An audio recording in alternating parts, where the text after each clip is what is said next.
dadagdagan mo naman siya, baka sabihin natin, gusto mo punta sa neutral, susundin mo naman ako.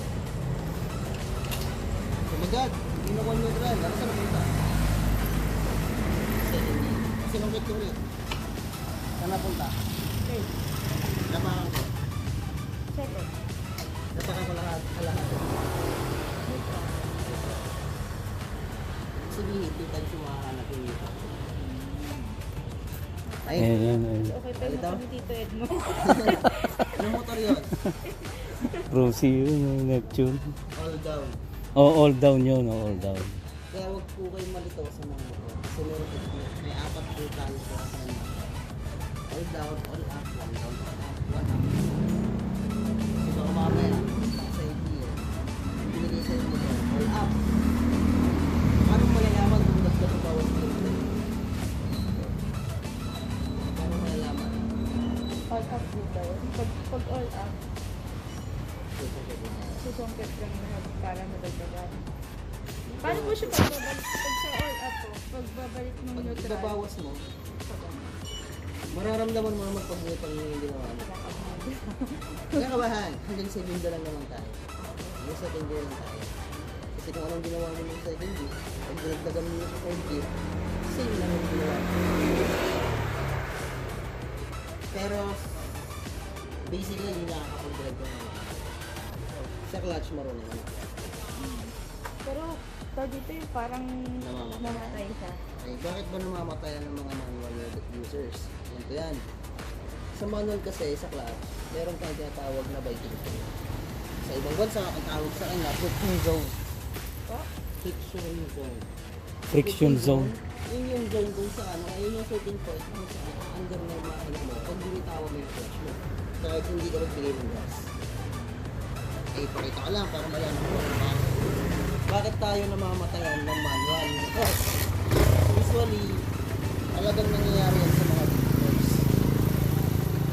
Ay, clutch? Okay. Pag binitawan mo kasi ang clutch mo, anong ginagawa natin para manda? Medyo release na kami. Release na konti. Buti hindi naman. Medyo ano pa? Ano pa? Ang tawag dito, yung ganun. Release pa? Aha. Okay. Pansin mo, habang binibitawan ko yung biting plate ko, hindi ko manda. Ngayon, hahanapin ko yung biting plate. Marunong mag-start. Hindi. Okay, mahina pa mo. Kung mag-alala, kailangan mo talagang matuto ng kickstart. Kasi, Oh, kasama pala yun. pag hindi ka marunong mag-kickstart, hindi na ka number 1 na mangyayari sa'yo, paano mo pinag-kickstart kasi? Sabihin, hindi mo na mapapandar yung motor mo. Diba? Pag hindi na pandar yung motor, sir, within 15 minutes or 20 minutes, babag. Kaya dapat, ano ka mag-kickstart? Clutch? Sige, bibitawa mo yung biting point mo, o kaya clutch mo, hahanapin mo yung biting point. Pero napansin mo, namamatay, bakit? Malamig po kasi yung motor. Pinapainit ko kanina. Ilang days na kasi hindi nagamit. Kaya mas maganda pag may motor po painitin. Pero hindi siya naman. Lalong-lalo na pag carb nila. Carburetor mo. Yan. Oh, yung carburetor. Kasama rin yun sa pinag-aaralan. Kahit na hindi mo siya painitin, tapos mo siya pang iinit.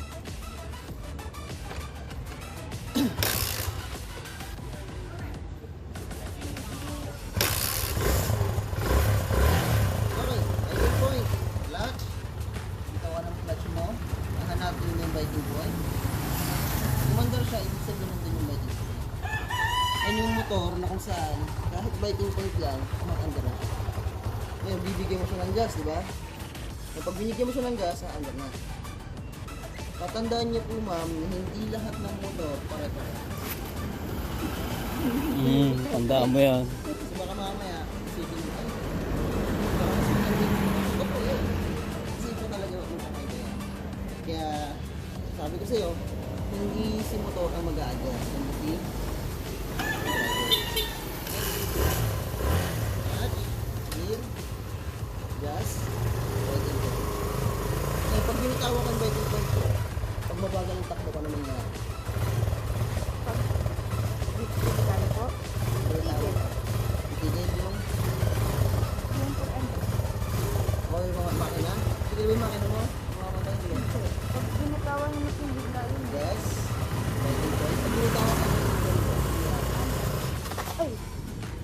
sobrang Yun. bigat po ba? Ayan ang mangyayari. Napansin mo. Yan ang mangyayari. Yung biglang bitaw na. Na mabagal ang Nararanasan niya yun lagi. paano niyo po mo iiwasan yun? Ganito po yan. Para maiwasan natin ito. Ayun. Ayun na yung technique. Makinig kasi. Bago niyo bitawan ng pilihan. Dapat, start ka, gas, tapos ano ba? Kailangan mo na patakbuhin. Pag alam mo lang okay na yung speed mo, hindi mo na bitawan sa gas. Pero, kung masyadong mabagal, tapos yung tawa mo agad, kahit tama yung ginawa mo, hindi kang bitaw. Patay oh. Paano natin makakounter ang pagkamatay ng Pilipinas? Dalawa lang, tuligan, bilis ng daliri, kaya biglang bitaw. Bigat sa paano mo malalaman? Makamatay pa kayo. Siguro, pakiramdam, diba? Kasi, nakaupo tayo sa motor, yung naramdam natin, ramdam niya, yung vibration. Kasi pag nabibitawan mo yung biting plate mo, pakinggan mo. Patay na. Ulit pa yung mamamatay na siya. Eh, pag alam mo nung nakita mo, kaya napansin mo, humihina na yung makina mo, ibalik mo yung clutch. Hindi mamamatay. Kasi sa clutch yung talaga yung control ng makina. Asan yung control ng speed mo? Sa gas. Ngayon, sa manual lang ako, lower CC. Lower CC yung displacement nila. Sabi natin 200cc. Pababa. Hindi na kayang itulak ng motor mo pag touch lang. Unless pababa yung motor. Kaya itulak. Kaya paliwanag mo nga yung ano ibig sabihin ng CC. Kasi hindi niya pa alam yan eh. Example, yung motor na to, ang displacement niya is 125 R. Baka isipin mo, ang pinaka-maximum speed niya ay 125. Ano po ba? Displacement lang. Okay? Displacement, yun yung parang capacity ng makina. Pero hindi niya sinabing capacity ng bilis ng makina. Example, itong motor na to, sinagad ko na talaga yung pagpapatak ko. Umabot lang siya ng 95. Umabot na ng 96, ayaw niya na. Kahit itoto ko na ito. Hindi sinabing, pag nakakita ka ng 125, CC, yun na yun. 125 speed yan, pinaka-maximum speed nila. Hindi. Diba? Yun yun. Nakuha mo. Ay, nakakita ko kayo na ibang motor. May Natin, 150. yung motor ni father mo.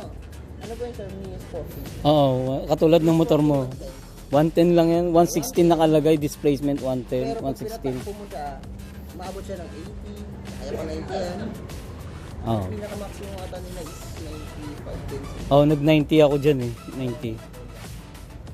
Pero wag mong hangaran. Oo. Hindi namin Wow. tinuturo ang pagmamadali. Kaya, bilisan. Hmm. Ngayon, meron po tayong tatlong klase na pagpapaaral namin. Ano yung tinuro sa'yo? Sabay ba? Yung gas? Clutch muna po. Plus mo na binibitawan. Yun yung number one kong cause ng bakit namamatay. Kasi yung tinuro sa'yo ay yung clutch muna ang binibitawan. Yan ba pinag-aura ng mga beginner na tinuturuan. Clutch yung unang binibitawan. Paano kung yung clutch biting mo ay nasa pinaka-mababa? Konting bitaw lang, kumandar na. Nahuli yung bigay mo ng gas, ano nangyayari? Mamamatay ka. Mamatay. Kaya tatlong turo ko sa inyo, which is yung tatlo, yung una yung sa inyo sir. Yung ano Oo. yung turo ko sa inyo, bitawan yung clutch, bigyan ng gas. Tama? Bitawan yung clutch, bibigyan ng gas. Para mandar. Yun po yan sir, diba? Dagdagan natin. Meron kang dalawa. Ito yung dalawa. Huwag yung mag-umpisa sa gas. Gas. Hanapin mo yung biting clutch mo. Same. Kaparas ka. Pero, Yun yung turo ko sa kanya. Biting point yung gas muna bago clutch. yun, mas maganda yun. Yung ginagawa ko dito. Clutch muna. Which is doon kayo malilito. Doon kayo mahihirapan.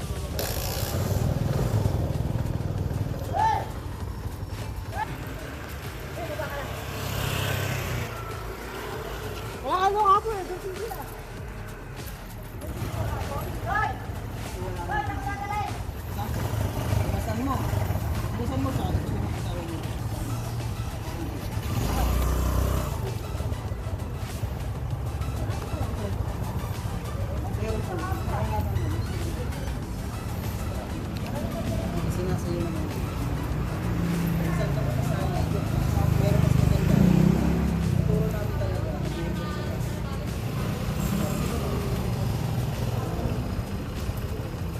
Kasi pag clutch po kasi kayo nasanay, clutch. Tapos binibigyan nyo ng gas. Paano kung maliit yung blade? Hindi nyo rin magagamit yun. Pagpaahon na kasi. Sa pagpaahon. Yung tawag mo yung clutch mo. Hindi mo yung mararamdaman. Mararamdaman mo lang yung mga kata pero mabibitawan mo. Kaya mas maganda yung clutch. Adjust mo yung gas. Tapos mo din ako.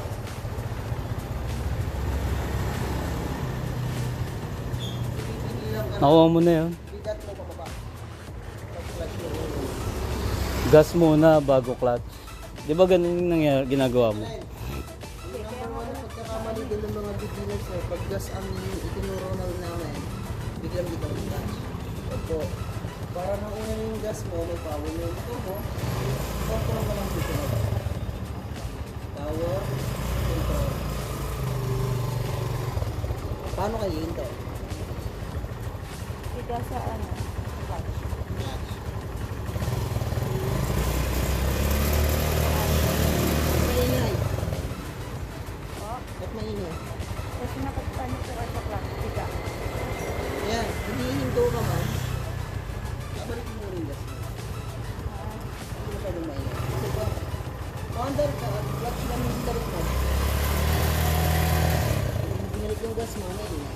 Oo, ganun nangyayari sa kanya lagi. Bago yung clutch mo yun. Pero, pag hihinto ka, mas maganda tayo mag-umpisa sa foot brake, balik gas, tapos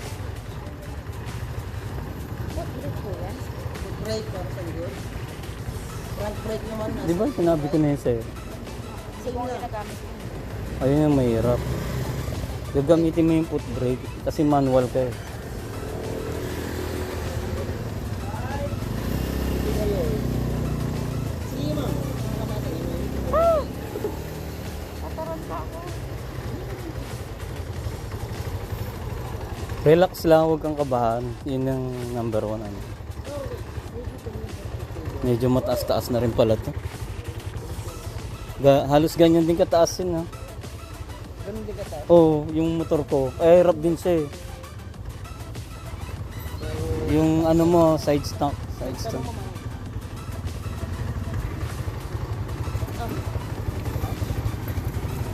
Ano mangyayari pala pag nauna? Ano mangyayari pag nauna yung key? Hindi nakakita. Hindi ko po maranasan yun. Hindi ko nararanasan. Maganda maranasan natin. Oo, pag-aralan mo yun. Bitaw mo yung clutch mo. Ngayon, subukan mo magbigay ng gear. Bababa ko ba? Yes. Okay. Oo, kasi hindi ka naka-point ng clutch. Automatic ng motor kasi wala sa clutch. Which is, yun ang ibibigay ng LPR speed. Ano? Teka, Ano pa ang dali? nasira kasi yung semi-automatic ko eh. Kaya sabi sa kanya yun eh. Okay, mas madali po yun. Dito kayo? Oo, mas madali yun. Dito yun, bakit? Kung wala kang clutch, ano mauuna? Pagka-gear mo, at binigyan mo ng gasa. Under yun. Ito na ako gusto. Yung automatic, bakit tinawag yung automatic? Wala. Wala lahat. Wala. Gas ka lang. Bakit tinawag mo paano yung May gilgil kayo na clutch. may gear na yan? May gear. Okay. Pag-realize po natin naman, sa mga Kawasaki, ang kanilang bus nila natin sa baba. Ang mga Honda nasa taas, Ang sa taas ang handa. yung bus nila. Pag ang mga Yamaha naman, same lang ang taas. Ang Honda lang kasi magkakit. Ang bus nila nandito, yung signal light nila nandito. So baka mamaya, mabigyan ko nila. Honda way. Pag Honda way, baka tignan mo, baka nandito yung busina. Nandito yung signal light. Magkaiba. hindi malito, check mo lang yung mga pinipindot. Sabihin natin, pinindot mo to. Nag-horn, ibig sabihin yun yung busina. Ito, pinindot mo siya, nagbusina, ibig sabihin yung busina. Isa lang naman ang busina natin. Isang pindutan lang. Okay. Subukan natin ang start. Let's go. Wala yung neutral niya, di ba? Wala po. Bali, nung first gear mo siya, namatay. So, sumitin mo siya sa taas. Kalahati. Ayos na. Paano naman kung tinaas mo ng gusto? Ano, wala. Second game. Second gear. Ngayon, nakapako mo ng kalahati. 2 times mo makukuha sila. Galing sa first gear, 2 times. Pero pag galing sa second gear, kalahati. May kalahati kasi ang mga wonder. Okay. So, kung kick-start naman, bibitaw sa clutch. Kasi yung ibang motor naman, may iba't ibang klase pala ng motor. Kaya ha, meron tayong hindi sinasabayan ng gas, meron yung sinasabayan ng gas. Pag Ito sinasabayan.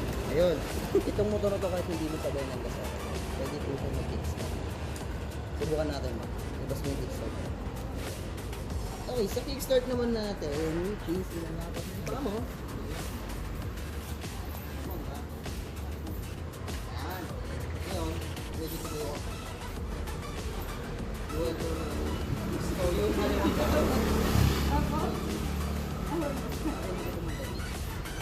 natin yung form mo, which is yung form mo dito. Nakayo ka, diba? That's yung version na. Sige, sige. Yan, reflection ba? Yes!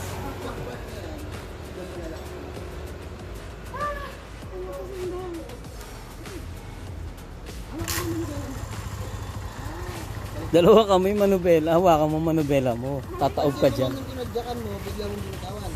Pwede kong gagawin mo. Oo. Pwede pumalo sa inyo. Tatama yan sa'yo. Lalo na kung wala kang sapatos. Tinadyakan mo siya. Tinadyakan mo siya. Tinadyakan mo. Tama. Bakit pumalo? Kasi, meron Bakal yan. mga kickstart na kung saan bumabalik. Pag puro ka bumalik yun, baka masina yung baka. Susugatan ka. Okay. Ano ba yung tinuro sa inyo, ma'am? Kung natin na mo lang. Di ba ka-polish mo lang? Diba? Bago po kayo mag-start, yung yung sa likod.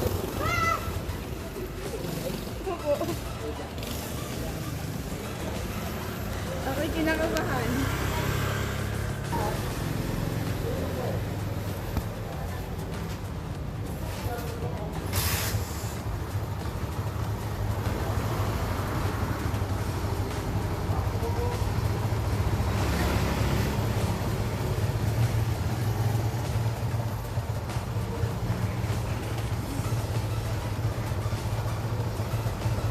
Mm.